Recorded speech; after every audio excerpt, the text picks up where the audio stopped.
Hello friends, welcome back to my channel. तो BTH के latest episode में आप लोगों का स्वागत है। तो जैसा कि हमने लास्ट एपिसोड में देखा था, हे क्वीन जियान को लेके ड्रैगन क्लैन में आ गया था और उसके बाद थर्ड एल्डर ने जिया के क्रिटिकल सिचुएशन के बारे में जियान को सब कुछ बता दिया था। और उसके बाद हमने देखा था बाकी तीनों ड्रैगन क्लैन के जो एल्डर्स है वो ईस्टर्न ड्रैगन आइलैंड के ऊपर अटैक करने की प्लान कर रहे हैं। और यही से आज की एपिसोड स्टार्ट होती है, जहाँ पर एपिसोड की स्टार्टिंग में हम देखते हैं ड्रैगन क्लैन की उस अल्टर को, जहाँ पर आवी के लिए जिया क्रिस्टलाइज फॉर्म में किया है और अब टाइम आ गया है उस क्रिस्टल को रिफाइन करने की। इस वजह से हम देखते हैं जियान और थर्ड एल्डर ज्यूली को जो आवी के लिए अल्तर की तरफ ही जा रहे हैं, जहाँ जियान चलते हुए थर्ड एल्डर को थैंक यू कहता है, क्योंकि थर्ड एल्डर ने क्विलिंग की कल्टीवेशन के लिए ड्रैगन क्लैन की एंशियंट टॉम्ब को ओपन कर दिया था। और ये सुन के थर्ड एल्डर भी कहता है ये तो मेरी तरफ से बस एक छोटी सी फेवर है, क्योंकि अगर क्विलिंग उस एंशियंट टॉम्ब की ड्रैगन एनर्जी को एब्जॉर्ब कर पाती है तो उसकी बॉडी में एंशियंट स्काई सर्पेंट की जो सोल है वो पूरी तरीके से रिफाइन हो जाएगी और ये क्वीनिंग के लिए काफी ज्यादा बेनिफिशियरी रहेगा। और मेरी जगह अगर जिया यही पर होती तो भी वो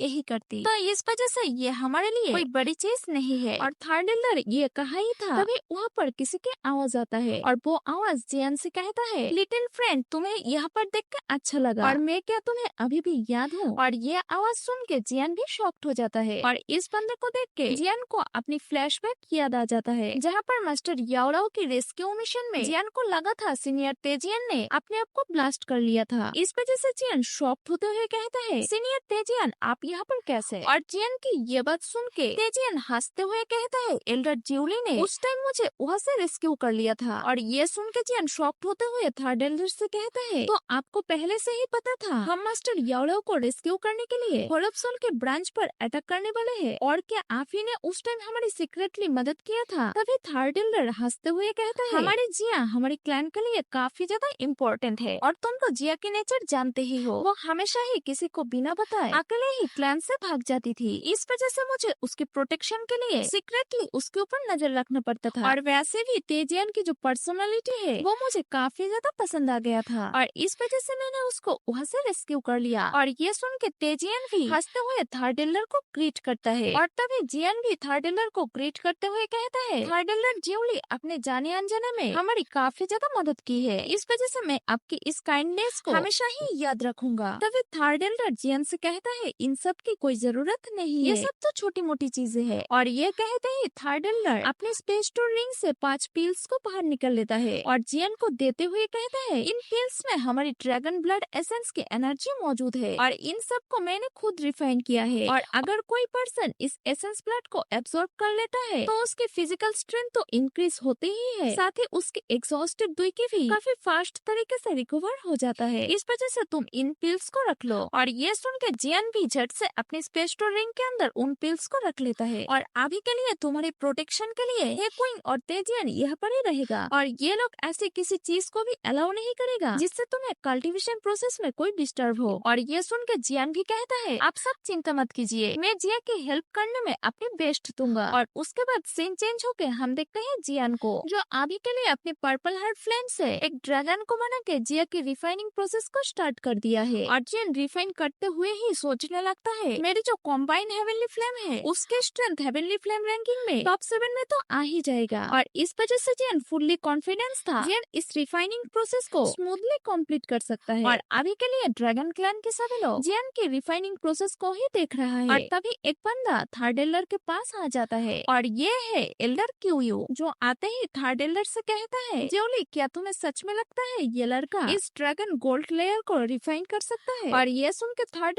एल्डर क्यू को कहने लगता है, इस बच्चे की स्ट्रॉन्ग पर्सनालिटी मुझे फील कराता है कि वो इस चीज को रिफाइन कर सकता है और भले ही ये प्रोसेस काफी ज्यादा लेंदी होगा लेकिन इसमें सक्सेस तो जरूर मिलेगा। तभी एल्डर क्यू थर्ड एल्डर से कहता है, तुम्हें बहुत अच्छी तरीके से पता है जिया हमारी ईस्टर्न ड्रैगन आइलैंड के लिए कितना ज्यादा इम्पोर्टेंट है, इस वजह से उसके साथ कुछ भी अगर गलत होता है हमारी ड्रैगन क्लैन पूरी तरीके से बिखर जाएगा और कभी भी ड्रैगन क्लैन यूनाइटेड नहीं हो पाएगा। तभी थर्ड एल्डर क्यू से कहता है, मुझे पता है ये काफी ज्यादा रिस्की डिसीजन है, पर जिया ने खुद ही रिट्रीट में जाने से पहले कहा था अगर उससे कुछ भी हो जाए तो उसकी हेल्प के लिए जियान को ही बुलाना। और भले ही जिया काफी शैतान है बट वो खुद को खुद से हार्म करना तो नहीं चाहेगा। तभी एल्डर क्यू कहता है, चारों ड्रैगन आइलैंड में से हमारी जो ईस्टर्न ड्रैगन आइलैंड है वो ही सबसे ज्यादा वीक है क्योंकि हमारे पास जिया के अलावा कोई भी रॉयल ब्लड लाइन मौजूद नहीं है। इस वजह से मुझे थोड़ी सी टेंशन है। और ये सुन के थर्ड एल्डर क्यू से कहता है, तुम टेंशन मत लो, हमारी ईस्टर्न ड्रैगन आइलैंड एक दिन अपने हाईएस्ट लेवल को अचीव करेगा। इस वजह से हमें इस चीज का ध्यान रखना होगा कि जियान को अभी के लिए कोई भी डिस्टर्ब न कर पाए। और इसके साथ ही सीन चेंज हो जाता है और हम एक आर्मी को देखते हैं जो अभी के लिए वर्म होल के अंदर ट्रैवल कर रहा है। और उसके बाद सीन चेंज होके हम फिर से जियान की रिफाइनिंग प्रोसेस को देखते हैं जो अभी के लिए काफी ज्यादा स्मूथ चल रहा है। और जियान की हेवनली फ्लेम की वजह से धीरे धीरे वो ड्रैगन गोल्ड लेयर मेल्ट हो रही है। और इस चीज को देख के जियान भी खुश होते हुए सोचने लगता है तो फाइनली ये मेल्ट होना स्टार्ट हो गया है। बट अभी के लिए जियान की जो हालत है वो काफी ज्यादा खराब हो चुका है और वो अभी के लिए काफी ज्यादा एग्जॉस्ट फील कर रहा है। और इस वजह से वो एक ब्लड एसेंस पिल को बाहर निकल लेता है और उसे जल्दी से करके जियान अपने द्वीके को रिकवर करके फिर से अपनी रिफाइनिंग के काम में लग जाता है। और अभी के लिए पूरी ड्रैगन आइलैंड एकदम शांत है और जियान की ऐसे ही रिफाइनिंग प्रोसेस लगभग 1 महीना तक चलता रहता है। और अभी के लिए वो क्रिस्टल बहुत तेजी से मेल्ट हो रहा है और जिया भी बाहर की एनर्जी को अपनी बॉडी के अंदर एब्सॉर्ब कर पा रही है। और जिया की जो ब्लड वेसल है वो भी धीरे धीरे अनफ्रीज होने लगती है। और इस चीज को देख के ईस्टर्न ड्रैगन आइलैंड के सभी लोग काफी ज्यादा खुश थे और इस वजह से इसमें कोई शक नहीं है ये लड़का हमारी एल्डर्स की एप्रिशिएशन पाने के लायक है और वाकई ही ये लड़का यंग जनरेशन के सक्सेसर है। और तभी हम देखते हैं हेक्विन और तेजियान को जो जियान को देख के कहने लगता है इस लड़के की फाइटिंग स्पिरिट और हेवनली फ्लेम की कंट्रोलिंग वाकई काफी ज्यादा कमाल की है। और तभी वहाँ पर थर्ड एल्डर भी आ जाता है और वो कहने लगता है मुझे लगता है ये लड़का फ्यूचर में काफी कुछ अचीव करेगा और अपनी शाओ फैमिली की जो खत्म हो चुकी ग्लोरी है वो फिर से कायम करेगा। और शाओशुन वाकई तुम्हारी फैमिली धन्य है, अपने लोएस्ट सिचुएशन में भी दूसरा शाओशुन को पैदा किया है। तभी तेजियन ने कहता है याओचन ने भी काफी अच्छे डिसाइबल को चुना है। और तेजियन ये कहा ही था तभी वहाँ पर एक बैंग साउंड आता है और पूरी ईस्टर्न ड्रैगन आइलैंड ही शेक होने लगता है। तभी हेक्विन कहता है तो ये लोग आ ही गए। और ये सुन के थर्ड एल्डर हेक्विन को कहता है तुम और तेजियन यहीं पर रहो और जियान को प्रोटेक्ट करो और मैं जाके इस सिचुएशन को हैंडल करता हूँ। और ये कहते ही थर्ड एल्डर थोड़ी दूर पीछे जाके एक फॉर्मेशन को एक्टिवेट कर लेता है और इस वजह से उस माउंटेन को एक गोल्डन शील्ड कवर कर लेता है और वो माउंटेन अपनी जगह से इनविजिबल हो जाता है। और उसके बाद थर्ड एल्डर बॉर्डर के करीब चले जाते हैं। और उसके बाद नेक्स्ट सीन में हम देखते हैं काफी सारे फ्लाइंग बोट को जो अभी के लिए ईस्टर्न ड्रैगन आइलैंड की टेरिटोरी के अंदर आ चुका है। और वही सामने ईस्टर्न ड्रैगन आइलैंड की एल्डर क्यों अपने वॉरियर्स को लेकर खड़े हुए हैं। और तभी वहाँ पर थर्ड एल्डर भी आ जाते हैं और थर्ड एल्डर के वहाँ पर आते ही स्पेस में काफी सारे पोर्टल्स ओपन हो जाता है और उन पोर्टल्स से काफी सारे फ्लाइंग बोट बाहर निकल आता है। तभी वहाँ पर साउदर्न ड्रैगन आइलैंड की मैनिया और वेस्टर्न ड्रैगन आइलैंड की एल्डर शाओशा बहुत ही धमाकेदार एंट्री करते हुए थर्ड एल्डर के सामने आके खड़े हो जाते हैं। तभी एल्डर क्यों शाओशा से कहता है तुम्हारी इतनी हिम्मत कैसे हुआ कि अपने आर्मी के साथ मेरे ईस्टर्न ड्रैगन आइलैंड में आने की। तभी एल्डर शाह कहता है वेस्टर्न ड्रैगन आइलैंड के लीडर मुझे ऑर्डर किया है कि तुम्हारे उस रॉयल प्लॉट को हमारे वेस्टर्न ड्रैगन आइलैंड में विजिट करवाने के लिए लेके चलो। इस वजह से तुम मेरे सामने से हट जाओ और मेरे मूड को खराब मत करो। तभी थर्ड एल्डर कहता है वेस्टर्न ड्रैगन किंग आखिर उसकी हिम्मत कैसे हुई एक रॉयल ब्लड होके अपने आप को ड्रैगन किंग कहने की। तभी एल्डर मैनियन थर्ड एल्डर से कहता है अपनी जवान को संभाल के बात करो क्योंकि वो सब रॉयल ब्लड है और इस वजह से वो लोग कभी भी एंशिएंट वर्ल्ड ड्रैगन ट्राइब को यूनाइटेड नहीं होने देगा और ये चीज तुम भी जानते हो। इस वजह से तुम बेकार में केओस क्रिएट मत करो। तभी एल्डर क्यू कहता है अगर तुम मानते हो ancient world dragon tribe United नहीं हो सकता है इस वजह से तुम्हारी कोई हैसियत नहीं है हम लोगों को जज करने की। तभी वेस्टर्न एल्डर शाह कहता है तो अगर निगोशिएशन नहीं हो सकता है तो हम लोग इसके डिसीजन फाइट से ही रहेंगे। इस वजह से वो मैनियन से कहता है टाइम वेस्ट करके कोई फायदा नहीं है तो चलो वो करते हैं जो करने आए हैं। और ये कहते ही अपने वॉरियर्स को अटैक करने के लिए कहता है और ये देख के मैनियन भी अपने वॉरियर्स को अटैक के लिए भेज देता है। और थर्ड एल्डर जब देखता है वो लोग अटैक कर चुके हैं वो भी अपने वॉरियर्स से कहता है इन सबको रोक के रखो। और ये कहते ही दोनों आर्मी के बीच फाइटिंग स्टार्ट हो जाता है और हम देखते हैं एल्डर क्यू को जो अभी के लिए सीधा एल्डर शाह के साथ फाइट करने के लिए चला गया है। बट एल्डर शाह की स्ट्रेंथ एल्डर क्यू से थोड़ी सी ज्यादा होने की वजह से एल्डर शाह के हर एक अटैक में एल्डर क्यू को पीछे हटना पड़ रहा है। बट एल्डर क्यू बिल्कुल भी हार नहीं मानता है और एल्डर शाह के साथ हेड ऑन फाइट करना स्टार्ट कर देता है। और वही दूसरी तरफ हम देखते हैं मैनियन को। तभी मैनियन थर्ड एल्डर से कहता है थर्ड एल्डर जोली तुमसे मिले हुए काफी लंबा टाइम हो चुका है और मैं आज देखना चाहूंगा तुमने इतने सालों में कितना प्रोग्रेस किया है। और ये कहते कहते ही वो अपनी दुईकी को रिलीज कर देता है और अपनी एनर्जी को रिलीज करते ही जो आसपास की स्पेस है वो एकदम से फ्रीज हो जाता है। और ये देख के थार्डेलर भी अपनी दुईकी को रिलीज करता है और थार्डेलर की दुईकी प्रेशर से भी आसपास की स्पेस फ्रीज हो जाता है। और जब दोनों की एनर्जी आपस में टकराता है वहाँ की पूरी स्पेस ही कांच की तरह बिखर जाता है और उस स्पेस में जो वॉरियर्स फंस गए थे उनके तो जितने ही उड़ जाता है। और उसके बाद वो दोनों आपस में फाइट करना स्टार्ट कर देते हैं और उनकी फाइट की इम्पैक्ट के बीच में जो वॉरियर्स फंस जाते हैं वो लोग वहीं पर ही निपट जाते हैं। उन दोनों को इससे कुछ भी फर्क नहीं पड़ता है और वो आपस में फाइट करते रहते हैं। तभी मैनियन थार्डेलर से कहता है तो तुम आखिरकार बैंशन में पहुंच गए। बट थार्डेलर इसका कोई भी रिस्पॉन्स नहीं करता है और थार्डेलर अपनी स्लैश अटैक से मैनियन के ऊपर कंटिन्यूअस अटैक करने लगता है। बट मैनियन बहुत आसानी से थार्डेलर के सारे स्लैश अटैक को डॉज करके अपनी एक पंच बना के थार्डेलर के ऊपर अटैक कर देता है। बट थार्डेलर सही टाइम पे उसे डॉज कर लेता है। बट मैनियन की अटैक इतना ज्यादा पावरफुल होता है कि उसके रास्ते में आने वाले हर एक चीज जल के राख हो जाता है। और वो अटैक जब स्पेस में जाके लगता है तो स्पेस की तो चित्र ही उड़ जाता है और वहाँ पर बहुत ही बड़ा स्पेस क्रैक ओपन हो जाता है। और ये देख के थार्डेलर भी मैनियन के ऊपर पावरफुल अटैक करने लगता है। बट अभी के लिए देख के लग रहा है मैनियन की स्ट्रेंथ थार्डेलर से भी ज्यादा है। इस वजह से मैनियन थार्डेलर के अटैक को बहुत आसानी से रोक लेता है और थार्डेलर को उठा के एक पहाड़ के अंदर फेंक देता है। बट थार्डेलर को इससे कोई भी फर्क नहीं पड़ता है और वो फिर से मैनियन के साथ फाइट करने के लिए चला जाता है। और उन दोनों के फाइट की वजह से आसमान में काफी सारे फ्लैशेस होने लगता है और वही दूसरी तरफ एल्डर शाह और एल्डर क्यू भी आपस में फाइट कर रहे थे। और अभी के लिए वो दोनों भी एक दूसरे को काफी अच्छा टक्कर दे रहे थे और उनके हर एक अटैक के साथ ही बड़े बड़े स्पेस क्रैक ओपन हो रहे थे। उसके बाद सीन चेंज होकर हम देखते हैं जियान को जो अभी भी उस स्टोन को रिफाइन करने में लगा हुआ है। बट अभी के लिए जियान भी अपने आसपास के सिचुएशन को सेंस कर पा रहा है और इस वजह से वो सोचने लगता